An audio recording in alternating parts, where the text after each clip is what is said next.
Hello, I'm Debra Young-Waller, the author of The Traveling Preacher's Wife, and I want to read a little bit more at the last part of chapter 6 and the first part of chapter 7. And see, my first marriage was in a very abusive marriage, and my first husband, which we call in the book Pete, he had almost like a split personality. He was a good person, the man that I fell in love with, but there was a dark side of him that was very abusive, verbally and physically. But I stood in prayer, and I'm going to go on and share with you a tidbit from The Traveling Preacher's Wife. Okay. 4 days later, one evening, while Pete was outside cutting off the logs of the house to make then even, I wanted to surprise him with a meatloaf dinner. I had noticed the mail was on the table, so I proceeded to move the mail to the utility table next to the kitchen table so I could set the meal out with the plates and utensils. When Pete came in, I had a smile on my face and motioned to the table and said, "Surprise, I made you a meatloaf dinner while you were outside because I knew you would be hungry." He looked at me and looked at the table. When we sat down, I noticed he looked upset. I responded, "What's wrong?" He shot back at me. "I told you never move my mail off the table." Pete then reached over and hit me in the face. I immediately jumped up while crying, "Don't you ever hit me again." He then grabbed me by the arm and threw me at the ground. We both knew it was possible I was pregnant, but he wasn't thinking clearly. Instead, he allowed that temperamental dark side take over his emotions. Then Pete jumped on top of me and took his arm and pressed it on my throat with his fist in the air to hit me again. As I was crying with fright and shaken up, I responded, "If you ever hit me again, I'll divorce you." It was like that comment shook him back out of a sort of trance. He jumped up and went to the bathroom to take a shower. I couldn't stop crying. There had been several times when he would cuss me out and punch my arm and leave bruises, and I would have to wear long sleeves to hide them while they healed. Me being at that time a very shy and submissive type personality, I was scared. I had mentioned to my cousin and her husband a while back while we were building the home about his temper and how he would hit me. I know they were praying for me. I called upon the name of the Lord several times about his behavior. "Lord, please help him. Please help this situation. I don't know what to do, but I give this to you." When Pete came out of the bathroom, he wouldn't eat, but just sat on the couch watching TV. He didn't say a word. I went on then and cleaned up the dinner that I worked so hard to make.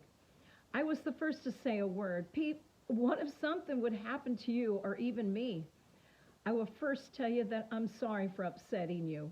If something would happen, I don't want any regrets. Please, let's just make this right." He looked at me with a frown on his face. Then he said with much sarcasm, "I'm sorry." I could feel in my spirit he was changing back into the man I first fell for almost 2 years ago. I pretended once again this episode of abuse was over and resolved. I walked over to Pete and sat next to him for a few minutes to make peace before going to bed. God gave me the amazing grace to forgive again. Chapter 7. The next morning, he told me goodbye before he left for work about 5 a.m.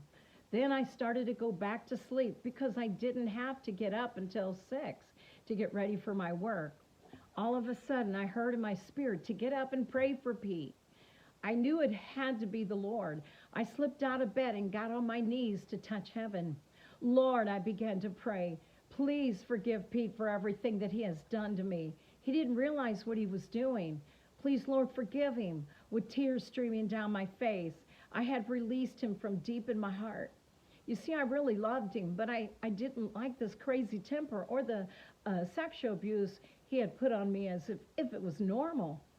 I always chose to see the good in Pete. That's why I didn't give up on him. I went downstairs to get ready for work, and suddenly the phone rang. I still had the hairbrush in my hand when the hospital had called. "Are you Debra?" with a sincere voice. "Yes, ma'am, your husband." "Yes, ma'am, your husband has been in an accident." I looked at the hairbrush in my hand in disbelief as if a trigger went off with that deja vu replay in my head was happening again, as if I had experienced this moment in time already. I instantly threw the hairbrush out of my hand. I shot back in a panic. "I'll be there right away," and then hung up on the phone. With my voice trembling, I cried out to God, "Lord, help him. What do I do? Help Pete." The first call I made was to my pastor and Uncle Carl. Then I called my dad. Uncle Carl came right away to take me to the hospital. When we got there, Pete's mom and dad and his brother Harry and his wife Jean were sitting in the small waiting room on one side, while my dad sat on the other side. Uncle Carl sat next to Dad, and I sat at the end facing everybody. The room was so very quiet while we all sat there, as if waiting for the verdict. Then Jean, my sister-in-law, spoke up. "Mom, she doesn't know." Bonnie, Pete's mom, looked at Jean. Then Bonnie spoke in a soft voice. "Pete is gone." It was as if somebody stabbed me in the heart. How can this be? I stood up and completely lost it in my emotions. And as I cried out loud in terror and grief, "No, no, God, please, no." They all jumped up immediately to console me, but nothing could pacify me at this time. Then suddenly, I felt an oil run from the top of my head down to my feet. It was as if someone shot me with nerve medicine. But that never happened. There was a supernatural calm that came over me as I opened my eyes with a new fire of determination in my inner soul. I raised my fist in the air and proclaimed out loud, "I will blacken the devil's eye with every soul that I reach in the name of the Lord." Uncle Carl got a twinkle in his eye as he put a smile on his face. My dad next to him sensed God was taking charge, as the others looked shocked as if I had gone mad. The warrior child from within was rising up to go to the enemy's camp and take back what he stole from me. Let God arise and the enemy be scattered. I had a supernatural intervention that day that would set me on course for my future purpose, to be what the Lord had called me to be, the traveling preacher's wife. At that time, I had no idea what was going on. I wasn't even planning on remarrying. It wasn't even in my thoughts. All I know is my first husband was dead. I had no idea what to do or where to go. And I didn't realize the very next month I had a miscarriage of the baby that was mine and my first husband's, which we will call Pete. And when you go through something like that and you're stuck, a lot of people can make judgments on you that why are they staying in that abusive place and relationship? And not that I'm saying stay in an abusive relationship, but in this situation, we were married for a year and 9 months. And I had no idea. I knew that he had a sarcastic side, but I also knew he was a good person. And I didn't see the abusive part in that escalation until we got married and just became more and more obvious. So I knew what to do. Go to the rock of my salvation. Go to the Lord that I've trusted my whole life. And it talks about growing up as a little girl, very vaguely it talks about it. But at the same time, in this situation, and I called upon my Lord, I had faith and trust that he's the author and finisher of our faith. Is there anything too hard for my God to do? I knew God would move on my behalf, but God was also considering his soul. He wishes none should perish, but all have everlasting life.